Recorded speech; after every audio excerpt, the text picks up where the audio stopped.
My name is Morgan Davis, 32 years old, and last Thanksgiving changed my family forever. The moment Melanie handed me that drink with her too perfect smile, saying, "This one's just for you, a special mix," every instinct screamed danger. Our rivalry had simmered since childhood, but poisoning?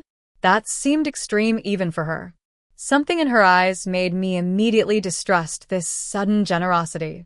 I discreetly took a photo and documented her behavior in my phone notes. Then I made a split-second decision that exposed everything.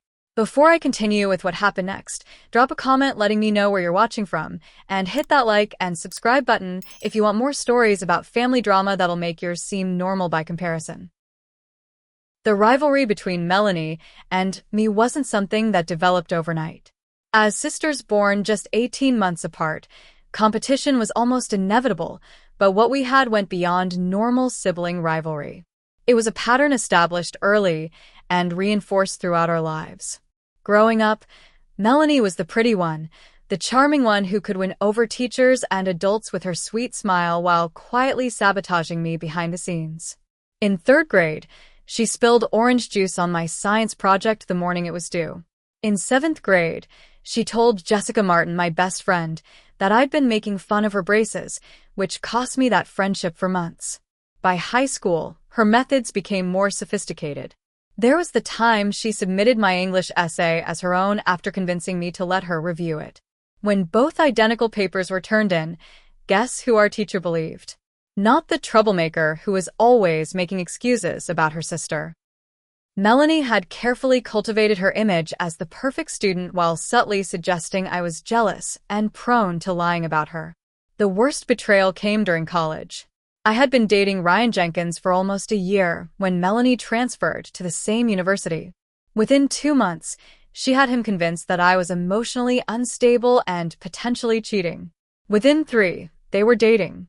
They lasted only 6 weeks before she discarded him, but by then, the damage to my heart was done. Even as adults, the pattern continued. When I received a significant promotion at the marketing firm where I worked last year, Melanie could barely conceal her jealousy.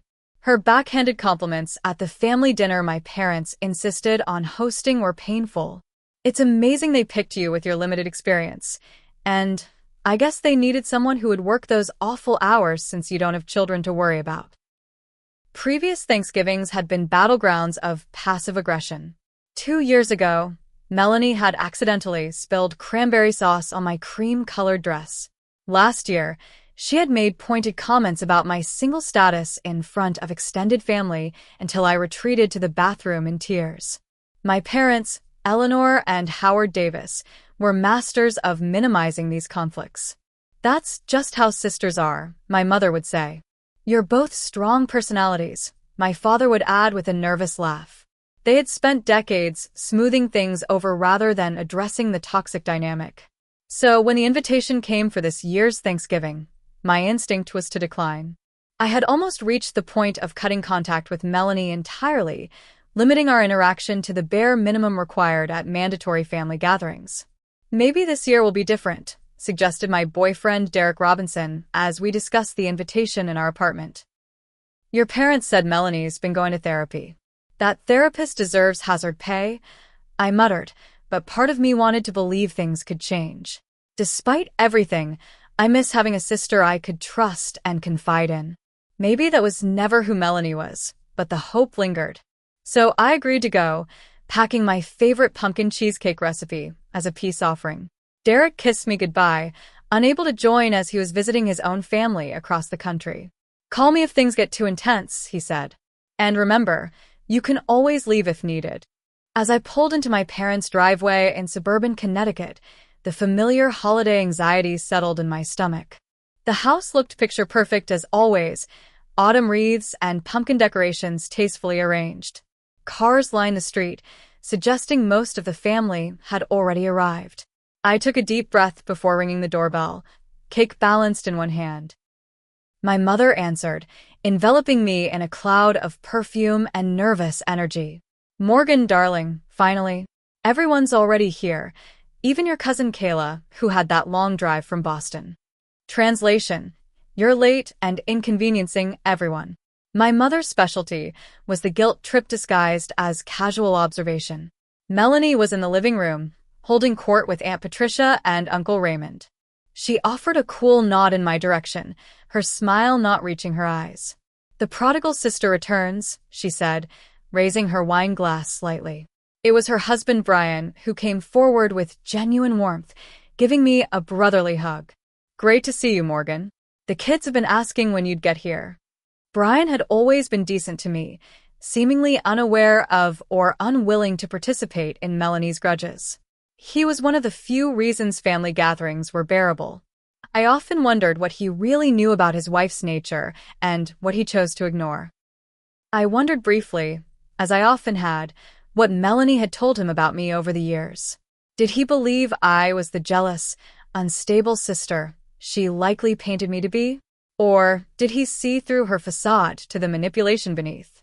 His kindness suggested the latter, but his continued marriage to her made me uncertain. As I entered the living room fully, I could feel the weight of multiple gazes, evaluating and judging. This was going to be a long day, and it was only 2 p.m. Little did I know that by nightfall, nothing about our family would ever be the same again. The Davis family Thanksgiving had always been an elaborate affair, more about display than genuine togetherness. This year was no exception. The dining room table stretched impressively with my mother's best china and crystal, autumn-colored tapers in silver holders, and an arrangement of fall flowers as the centerpiece. Name cards in my mother's elegant handwriting marked each place setting, a strategic battlefield map for the coming dinner. "Morgan, come say hello to everyone," my mother called, steering me toward the cluster of relatives in the living room. Aunt Patricia, my mother's sister, air-kissed near my cheek. "My goodness, you look tired, dear. Is that new job working you too hard?" she asked, the concern in her voice belied by the satisfaction in her eyes at finding something to criticize. Uncle Raymond, Patricia's husband and a cardiologist, gave me a more genuine greeting. "Good to see you, kiddo. Heard about that big promotion. Well-deserved, I'm sure." Their daughter, my cousin Kayla, hugged me warmly. At 26, she had always been more ally than competitor, perhaps because our 4-year age gap precluded direct comparison. "Save me," she whispered in my ear during our embrace. "Mom's been interrogating me about why I'm still single." I squeezed her hand in solidarity. "Tag team them," I whispered back. "I'll distract, you escape." The living room was crowded with the usual suspects. My father's brother James and his wife Susan, their college-aged twins Tyler and Katie, my grandmother Ruth, who was hard of hearing but sharp as ever, and a couple of family friends who had nowhere else to go for the holiday. As I made the rounds, I noticed Melanie engaged in an intense whispered conversation with Aunt Patricia. Both glanced my way mid-conversation, making it clear who they were discussing. Melanie's expression was animated, Patricia's concerned. I could only imagine what version of me was being described. "Morgan, would you help me in the kitchen?" my mother called, providing a welcome escape from the weight of scrutiny. In the kitchen, chaos reigned. Every burner on the stove was occupied, the double ovens working at capacity, and counters covered with various stages of food preparation. "Can you finish the gravy?" "I need to check on the rolls," my mother asked, already moving to the oven. I took over stirring the rich brown gravy, adding a pinch more sage and pepper. Cooking had become a passion in recent years, one area where I had unexpected talent. "This is delicious," my mother said with surprise after tasting my improved gravy. "Where did you learn to do that?" "Cooking classes," I replied. "Derek and I have been taking them on Thursdays." My mother looked genuinely impressed, calling my father over to taste. "Howard, try Morgan's gravy." The small moment of approval felt disproportionately good, and I realized how rarely I received straightforward praise from my parents. Melanie entered the kitchen just in time to witness this unusual scene of parental approval directed at me. Her smile tightened almost imperceptibly. "Mom, Brian's asking about wine options," she said, effectively changing the subject and redirecting our mother's attention. As the kitchen activity continued, I found myself working alongside my 7-year-old niece Emma and 9-year-old nephew Jack, Melanie's children. Despite the tension with their mother, I adore these kids, and they seem to return the affection. Morgan, did you bring us anything? Jack asked hopefully. Jack, that's rude. Emma admonished with the superiority only a little sister can muster. I laughed. Actually, I did. Small stuff, though. In my purse. After dinner, okay? Melanie swooped in, placing a proprietary hand on each child's shoulder. Kids, go wash up. Dinner's almost ready. As they scampered off, she fixed me with a cool stare. You don't need to bring them gifts every time, you know. It sets up expectations. It's just small things.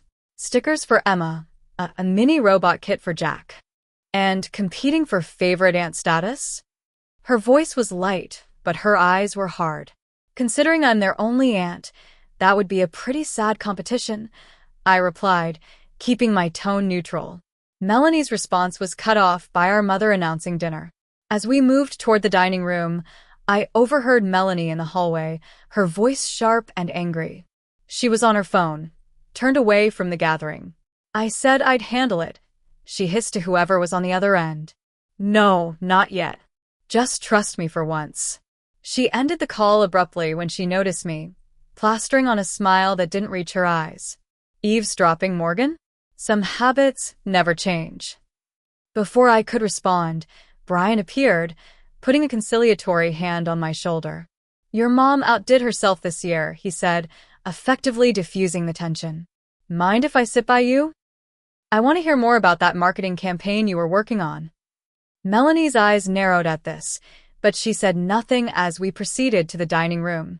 I noted with unease that the name cards placed Brian between Melanie and me, putting him directly in the potential line of fire for whatever drama might unfold. As everyone found their seats amid the chaos of 20 people arranging themselves around the table, I couldn't shake the feeling that Melanie had something planned. The phone call, her unusual intensity, the way she kept checking her watch. Something was definitely off, and years of experience had taught me that when Melanie was plotting, I was usually the target. The Thanksgiving feast spread before us in all its glory, steam rising from the enormous golden turkey at the center of the table.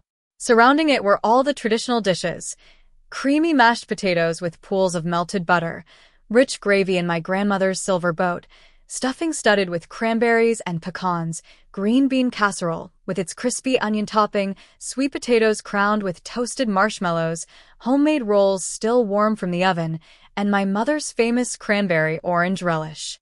In the Davis family, the meal always began with a toast, a tradition my grandfather had started decades ago before his passing. My father stood, raising his glass of Cabernet. Before we enjoy this beautiful meal, I'd like to propose a toast to family, to being together, and to another year of blessings. As glasses were raised, Melanie suddenly stood as well. Wait, not with those boring drinks. I made something special. She hurried to the kitchen, returning with a tray of colorful cocktails. I found this recipe for cranberry spice martinis. Perfect for Thanksgiving. This was unusual. Melanie wasn't known for her generosity or her bartending skills. My suspicion meter immediately spiked. How thoughtful, my mother said, looking pleased at this apparent gesture of holiday spirit. Melanie moved around the table, distributing glasses with unusual care.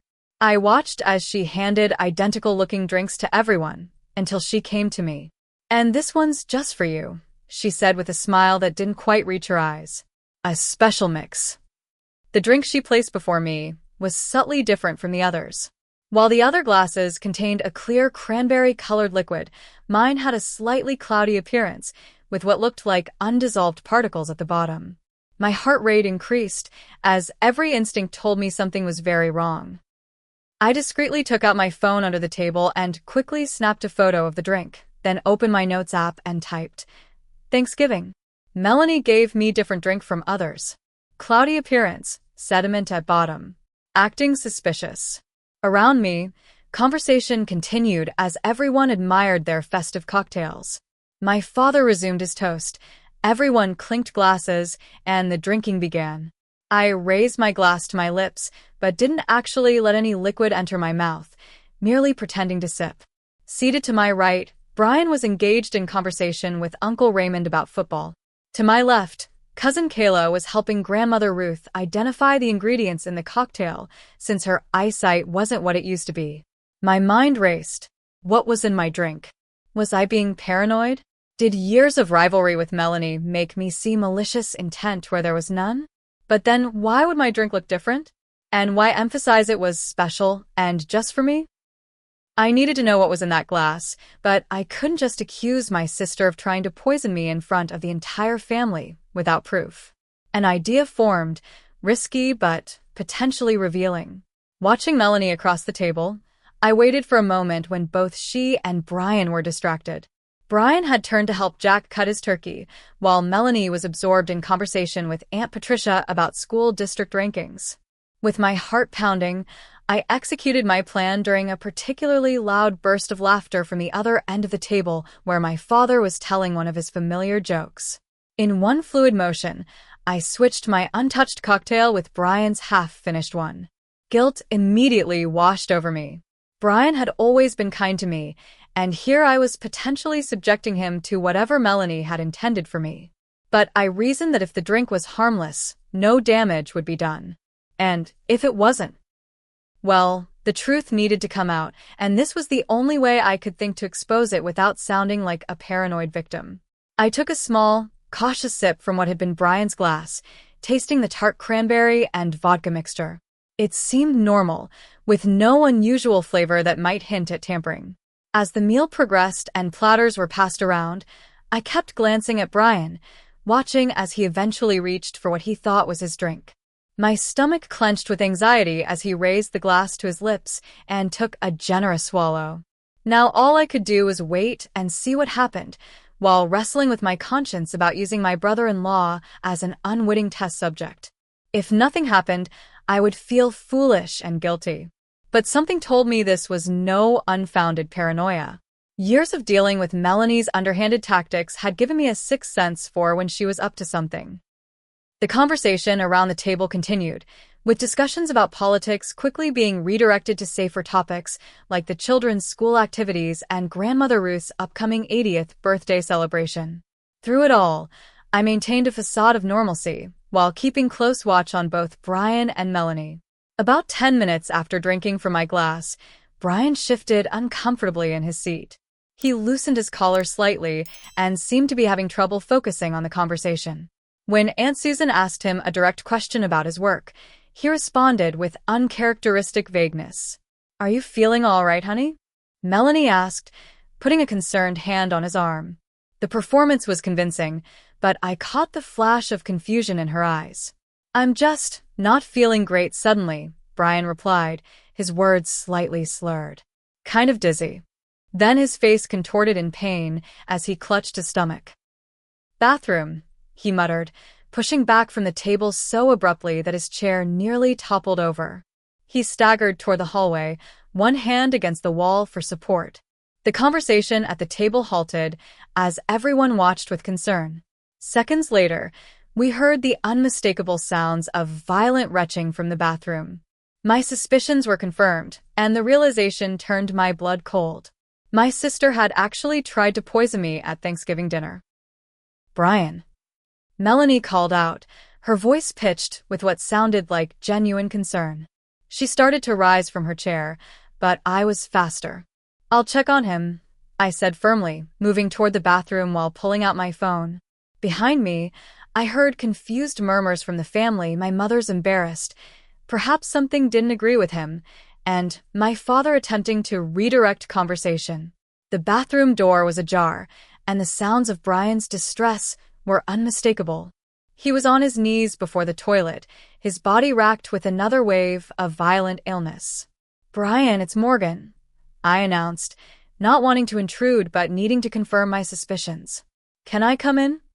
He managed a weak affirmative noise. When I entered, the sight was alarming.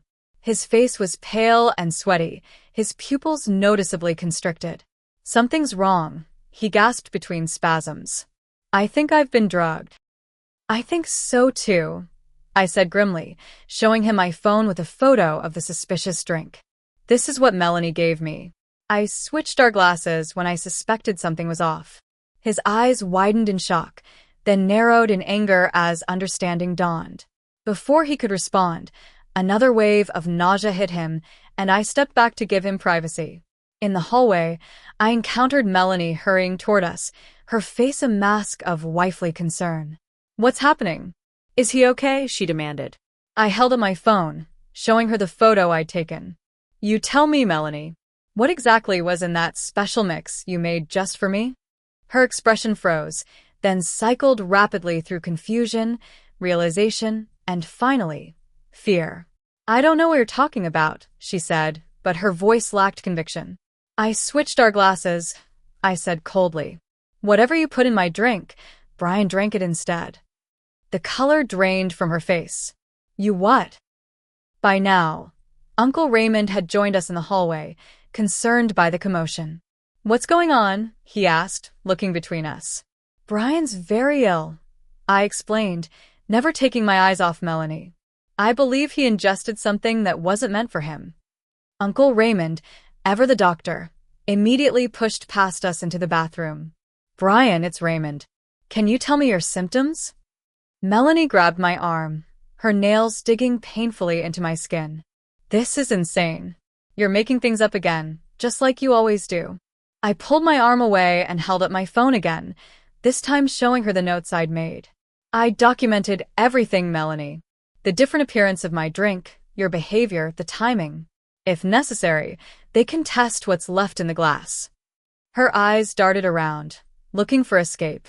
By now, the commotion had drawn attention from the dining room, and several family members were gathering in the hallway, expressions ranging from concern to morbid curiosity. "What's happening?" my mother asked, distress evident in her voice. "What's wrong with Brian?" "Ask Melanie," I said, my voice steady despite my racing heart. "Ask her what she put in the drink she made specially for me, the one that Brian accidentally drank instead."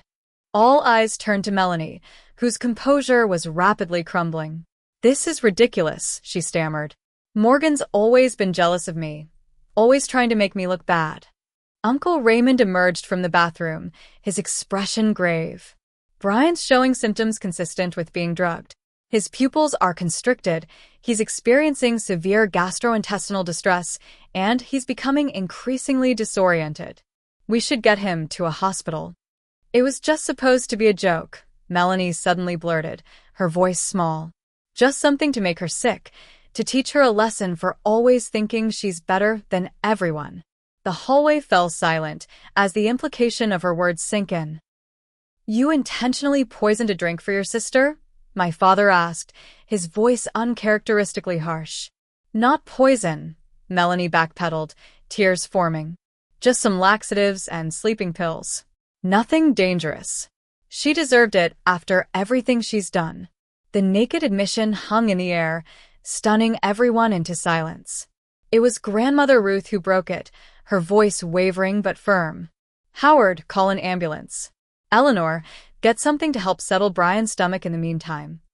Her old-fashioned practicality cut through the shock.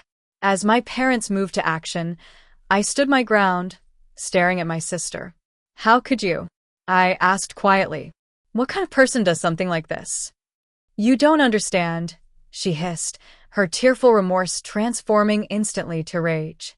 "You've always been the favorite. Always so perfect, so smart, Morgan, who everyone loves. You deserved it." Her words echoed in the crowded hallway, damning in their naked hostility. Uncle Raymond placed a firm hand on her shoulder. "Melanie, I think you should step away until we get Brian stabilized. What you've done is not only morally reprehensible, but potentially illegal." Brian's voice, weak but determined, came from the bathroom doorway, where he was now leaning heavily. "What was in it, Mel?" "Exactly what did you give me?" Melanie's composure shattered completely. "Extra-strength laxatives, crushed sleeping pills, and ipecac," she admitted through tears. "It wasn't supposed to be dangerous, just humiliating." "Ipecac can be very dangerous when combined with other medications," Uncle Raymond said sharply. "What dosage did you use?" As they continued this disturbing discussion of exactly what poison cocktail had been intended for me, I felt a strange sense of vindication mixed with profound sadness. For years, I had tried to convince my family that Melanie's hostility toward me was real and harmful. Now they were seeing it firsthand, in the most undeniable way possible. My parents stood frozen, horror etched on their faces as they were forced to confront the daughter they had raised was capable of such deliberate cruelty. The perfect family image they had worked so hard to maintain was shattering before their eyes, and there was no way to smooth this over or minimize it away. The sound of sirens in the distance signaled that someone had indeed called for medical help. As we waited for their arrival, the once festive Thanksgiving gathering had transformed into a crime scene, with my sister at its center, finally exposed for who she truly was. The paramedics arrived quickly, efficiently assessing Brian's condition in the middle of our interrupted Thanksgiving. Their professional demeanor somehow made the situation feel both more serious and more surreal. Blood pressures elevated, pulse rapid, the female paramedic reported to her partner, consistent with ingestion of stimulants mixed with other substances. Brian was sitting on the living room couch now, a trash bin nearby in case of further nausea. The color had returned somewhat to his face, but he still looked shaken. The paramedics decided he should go to the hospital for monitoring and to ensure all the substances worked their way out of his system safely. As they prepared to transport him, his eyes found Melanie, who stood apart from the family group, arms wrapped defensively around herself. "Don't come to the hospital," he said, his voice quiet but firm. "I don't want to see you right now." The words seemed to hit Melanie physically, causing her to flinch. "Brian, please, I never meant for you to drink that. It wasn't for you." "But it was for my sister," he replied, his disgust evident. "The mother of my children tried to drug her own sister at a family dinner. Do you have any idea how sick that is?" As the paramedics helped Brian toward the door, he looked at me. "Morgan, would you call me later? We need to talk." I nodded, understanding the implication. This incident had forced a reckoning that went beyond today's events. Once the ambulance departed, the tension in the room became unbearable. My parents stood together, looking shell-shocked and decades older than they had just hours earlier. "Everyone," my mother finally said to the extended family members who remained, "I think it would be best if we call it a day. Obviously, this is a family matter we need to address." The exodus was awkward but swift. Murmured condolences, shocked glances, and hasty goodbyes followed as relatives gathered coats and leftovers were haphazardly packaged. Within 20 minutes, only the immediate family remained. My parents, Melanie, me, and Melanie's children, who had been kept occupied in the basement playroom during the worst of the crisis. Once we were alone, my father turned to Melanie, his expression harder than I'd ever seen it. "Explain yourself," he demanded. "And don't you dare minimize this." Melanie's defense mechanism kicked in immediately. "This is being blown completely out of proportion. It was a stupid prank that went wrong." "A prank?" I echoed in disbelief. "You deliberately put medications in a drink with the intention of making me violently ill in front of the entire family. That's not a prank, Melanie. That's assault." "Oh, please," she scoffed, though her voice trembled slightly. "Always the victim, aren't you? Poor Morgan. Everyone's against her." "Melanie Elizabeth Davis," my mother interrupted, her voice uncharacteristically stern. "Your husband is on his way to the hospital because of what you did. This is serious, and I want to understand why. Why would you do something like this?" Melanie's composure cracked, tears streaming down her face. "You want to know why? Because she always wins. Always. Morgan the brilliant, Morgan the successful, Morgan who everyone loves best." "That's not true," my father protested weakly. "It is true," Melanie shouted. "It's always been true. Do you have any idea what it's like growing up in her shadow? Do you know why I hated school so much? Because every teacher who'd had Morgan would look at me with disappointment when I couldn't measure up." The raw pain in her voice was startling. Despite everything, I found myself speechless at this revelation of how differently she had experienced our childhood. "And you too," she continued, pointing accusingly at our parents. "You never saw it. You never saw how hard it was to be the other Davis girl, the one who wasn't quite as smart, who didn't get the awards and scholarships. The one you compared to Morgan in every way without ever saying it directly. My parents exchanged troubled glances, perhaps seeing for the first time how their parenting had affected their younger daughter. "Melanie," I said carefully, "I had no idea you felt that way.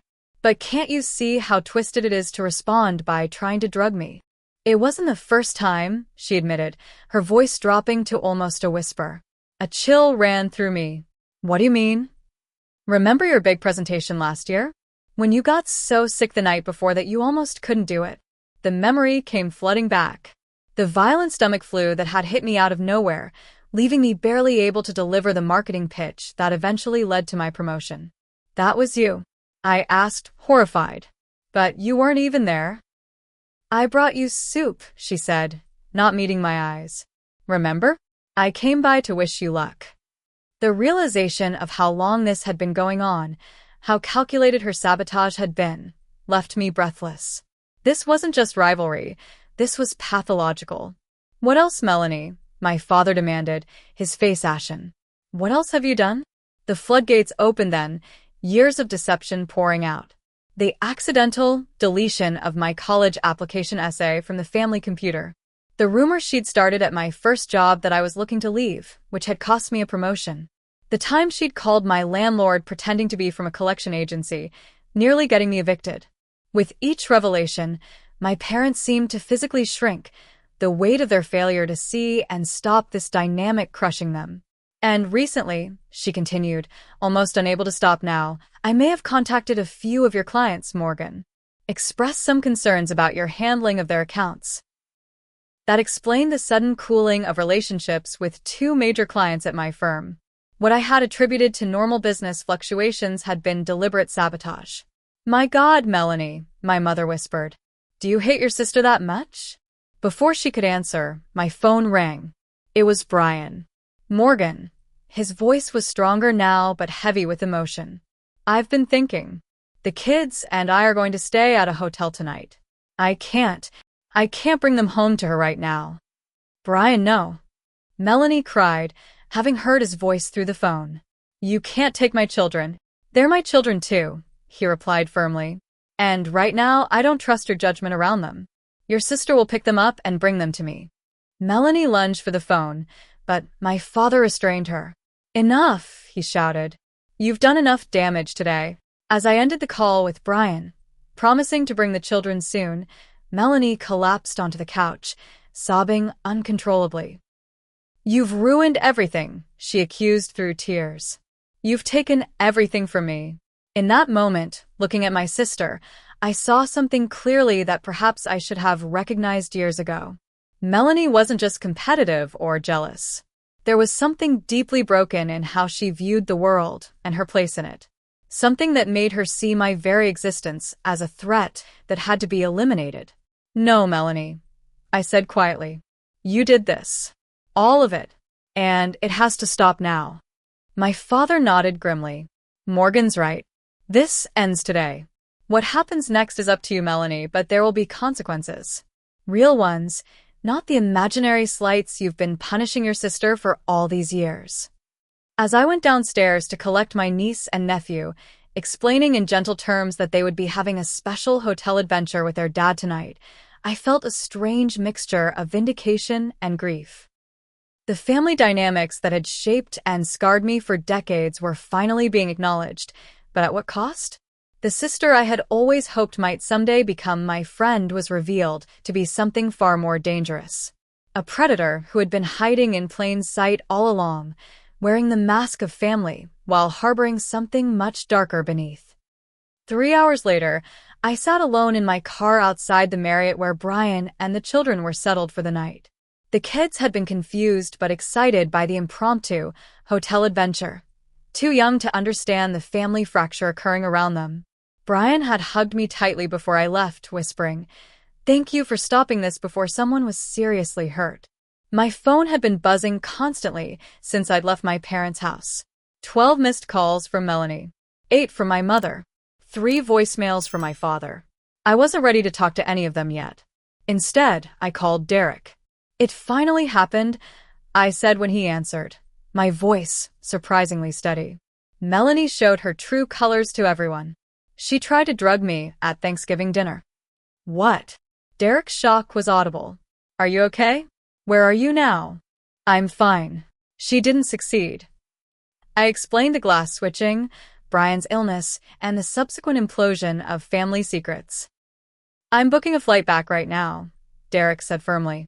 You shouldn't be alone. No, stay with your family, I insisted. I'm okay, really.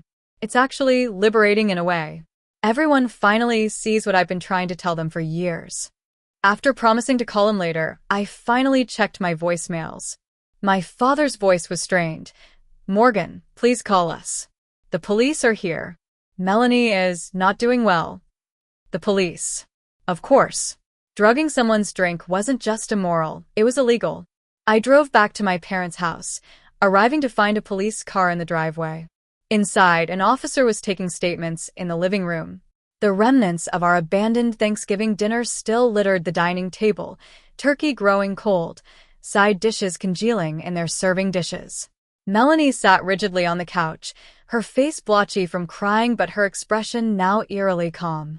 My parents looked shattered, holding hands as if to physically support each other. Ms. Davis, the female officer said when I entered. I'm Officer Sandra Rivera. I understand you were the intended victim of this incident. I nodded, showing her the photo I'd taken of the drink and my documented notes. She looked impressed at my foresight. Smart thinking, she commented. We've taken samples of the remaining liquid for testing. Am I being arrested? Melanie asked, her voice hollow. That depends, Officer Rivera replied. Your brother-in-law has the option to press charges for assault, and so does your sister. All eyes turned to me. I need time to think about it, I said quietly.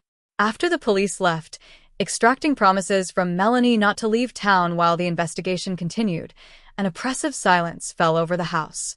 My mother mechanically began clearing the dining table, her movements robotic. Stop, my father said gently. Eleanor, stop. The food can wait. She looked at him blankly, then at the half-cleared table, as if seeing it for the first time. Our family, she whispered. What's happening to our family? The truth is coming out, I said simply. It's painful, but necessary. My phone rang again. It was Brian. The hospital's releasing me, he said. I'm feeling much better, just tired now. Morgan, I wanted you to know. I'm filing for separation. Maybe divorce. I can't stay with someone who would do this. I glanced at Melanie, whose face remained expressionless. I understand, I replied. What about the kids? I'm going to seek custody, he said firmly. I'll be fair, but after today, I don't trust her stability.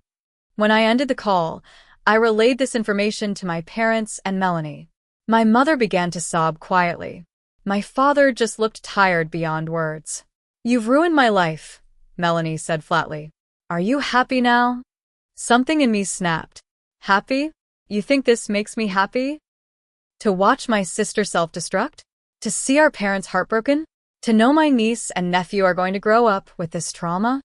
I stood up, pacing the room as years of pent-up feelings poured out. I never wanted any of this, Melanie. All I ever wanted was a sister who didn't see me as the enemy, who could be happy for my successes instead of trying to sabotage them, who could share her own achievements without making it a competition. It's easy for you to say that from the winner's circle, she retorted, but her voice lacked conviction. There is no winner here, I said, gesturing around the destroyed holiday scene. Look at this. Look at what you've done to all of us. For the first time, something like genuine remorse flickered across Melanie's face. I didn't mean for it to go this far, she whispered. But it did. My father interjected. And now we all have to deal with the consequences. My mother wiped her tears and straightened her shoulders. Melanie, I think you need professional help. More than just the counseling you've been getting. And until you get it, I don't think you should be alone with the children. Melanie's head snapped up. You're taking their side? After everything I've told you about how you favor Morgan. We made mistakes, my mother acknowledged. Many of them. But nothing we did justifies what you've done. Nothing. The family dynamics were shifting before my eyes. The parents who had always smoothed things over, who had enabled Melanie's behavior through their denial and accommodation, were finally drawing a line. My phone buzzed with a text from my cousin Kayla. Family grapevine is on fire. Everyone knows. Are you okay? Need a place to stay? Then another from Aunt Patricia. I owe you an apology, Morgan. Melanie has been telling me things about you for years that I now realize weren't true. And more messages kept coming from family members and friends who had witnessed pieces of our dysfunctional relationship over the years, but never the full picture. The truth was rippling outward, changing perceptions and relationships with each wave. I felt simultaneously vindicated and exhausted. I need to go home, I announced, gathering my purse and keys. Morgan, wait, my father said, moving toward me. We should talk about what happens next, about pressing charges. Not tonight, I replied firmly. I need space to think. As I headed for the door, Melanie called after me, her voice smaller than I'd ever heard it. Morgan? I'm sorry. I know you won't believe me, but I am. I turned back to look at my sister, really look at her perhaps for the first time in years. Behind the pretty face and the confident facade was someone deeply damaged, terrified of inadequacy, and willing to destroy others to protect herself from that fear. Get help, Melanie, I said quietly. Real help. Not just for your sake, but for Emma and Jack. Driving home in the dark, the events of the day replayed in my mind. The family I had known was gone forever, transformed by this catalyst of truth and consequence. What would emerge from these ashes remained to be seen. One thing was certain. The patterns of denial and enabling that had allowed Melanie's behavior to escalate to this point were finally broken. Whatever came next would at least be based in reality, not the carefully maintained illusion of family harmony we'd been clinging to for so long. As painful as this Thanksgiving had been, perhaps it was the necessary rupture that would eventually lead to genuine healing, not just for me, but for all of us. 3 months after the Thanksgiving disaster, I sat in Dr. Abigail Nelson's office for my weekly therapy session. The winter sun streamed through the windows, creating pools of light on the comfortable furniture. You seem lighter today, Dr. Nelson observed, her kind eyes studying my face. I feel lighter, I admitted. For the first time in as long as I can remember, I'm not carrying the weight of trying to prove that my experiences with Melanie were real. The aftermath of that fateful Thanksgiving had unfolded in ways both expected and surprising. Brian had followed through with divorce proceedings, though he'd opted for a mediated approach rather than a contentious court battle. He'd been granted primary custody of Emma and Jack, with Melanie allowed supervised visitation until she completed an intensive therapy program. I hadn't pressed criminal charges against my sister, a decision that had puzzled some family members, but felt right to me. The potential jail time would have further traumatized her children, and I believed Melanie needed psychological help more than punishment. Have you had any contact with Melanie since the restraining order expired? Dr. Nelson asked. No direct contact, I replied, but she sent a letter through my parents.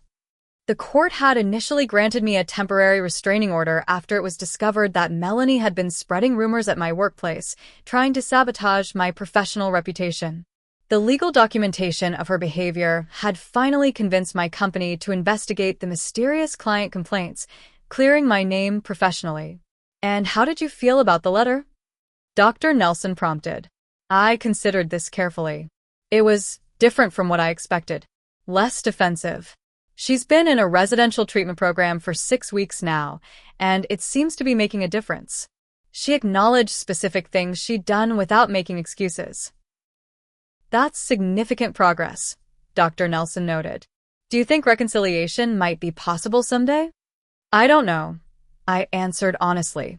I'm not closing that door completely, but I'm also not rushing to open it. Right now, I'm focused on building a relationship with Emma and Jack independent of their mother. This had been one of the unexpected blessings of the situation. Brian had recognized how important it was for the children to maintain connections with extended family, and he'd been generous in allowing me regular time with them.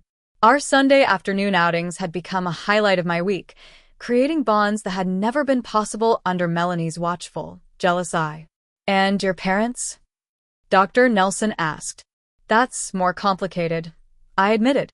"They're in family counseling too, working through their own guilt about not seeing the dynamics clearly. We're talking more openly than ever before, but there's still this undercurrent of pain. My parents have been forced to confront their role in enabling Melanie's behavior and ignoring my concerns for years. The realization that their conflict avoidance had contributed to such a destructive family dynamic had shaken them to their core. Mom called yesterday," I continued. "They want to have dinner next week, just the three of us. No holiday, no extended family, no pressure. Just a quiet meal and conversation." "How do you feel about that?" "Cautiously optimistic," I said. "There's no magic fix for decades of dysfunctional patterns, but they're really trying. Dad even used the word boundaries in conversation last week." I smiled at the memory. Dr. Nelson returned my smile. "And professionally, how are things at work?" "Better than ever, actually. After everything was cleared up about the false complaints, I was offered the creative director position I'd been hoping for. Derek and I celebrated with a weekend trip to the mountains. Derek had been my rock throughout this ordeal, offering support without trying to take over or fix everything. Our relationship had deepened through the crisis, revealing a solid foundation that could weather serious storms. "Morgan, when you first came to see me, you were wrestling with whether you should cut contact with your family entirely," Dr. Nelson observed. "You were torn between self-protection and the powerful pull of family ties. Where do you stand on that now?" I considered her question carefully. "I think I've found a middle path. Not cutting ties completely, but establishing clear boundaries about what I will and won't accept. With Melanie, that means very limited contact for now, with conditions attached. With my parents, it means honest conversations about the past and new expectations for the future." "And how would you describe your emotional state compared to 3 months ago?" "I feel free," I said, realizing the truth of it as the words left my mouth. Free from the gaslighting, from constantly doubting my own perceptions, from trying to prove that what was happening was real. Everyone finally sees the truth, and even though it's painful, it's also liberating. Dr. Nelson nodded approvingly. "That's significant progress, Morgan. You've done incredibly difficult emotional work these past months." As our session wrapped up, I stepped out into the crisp March air, breathing deeply.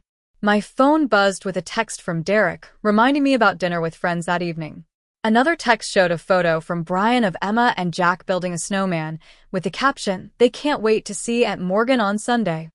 Life was reshaping itself around the truth rather than pretense, creating space for authentic connections that hadn't been possible before. The family myth of perfect harmony had been shattered, but something more genuine was emerging from the fragments. That evening, I hosted a small dinner gathering at my apartment. Derek was there, along with 2 close friends and, surprisingly, my cousin Kayla, who had reached out after Thanksgiving with genuine support. The conversation flowed easily, punctuated by laughter and comfortable silences. Looking around at these people who truly saw and accepted me, I felt a profound sense of peace. Family wasn't just about blood. It was about respect, trust, and mutual care. I had lost the sister I'd always hoped Melanie would become, but I was gaining a chosen family built on healthier foundations. Later, after everyone had left and Derek and I were cleaning up, he asked, "Do you ever wonder what would have happened if you hadn't switched those glasses?" I paused, dishcloth in hand. All the time. Melanie might have gotten away with it, like she had with so many things before. The pattern would have continued, maybe escalated. Someday, someone might have been seriously hurt. "You know what amazes me?" Derek said, putting away the last of the plates. "Despite everything she did to you, you still found compassion for her. You didn't press charges.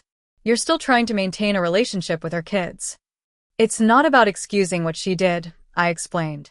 "It's about recognizing that hurt people hurt people. Melanie needs help, not just punishment. And Emma and Jack deserve to have as many people who love them in their lives as possible." Derek pulled me into a hug. "You're remarkable, Morgan Davis." As I leaned into his embrace, I reflected on the painful journey of the past 3 months. The road ahead wasn't perfectly clear yet, but for the first time in my life, I was walking it as my authentic self, not the version of me that had been shaped by gaslighting and family mythology. The truth had indeed set me free, even though the path to that freedom had been more painful than I could have imagined. And while I couldn't know what the future held for my relationship with Melanie, I was certain of one thing. I would never again allow anyone to make me question my reality or diminish my worth. That certainty was worth every difficult moment of the journey. If you've ever dealt with toxic family relationships or had to set boundaries with loved ones, I'd love to hear your stories in the comments. Was there a moment that finally made you take a stand? How did you navigate the aftermath? Don't forget to like and subscribe if this resonated with you, and share with someone who might need to hear that it's okay to protect yourself, even from family. Thank you for listening to my story, and remember, sometimes the most loving thing you can do for both yourself and others is to stand firmly in your truth.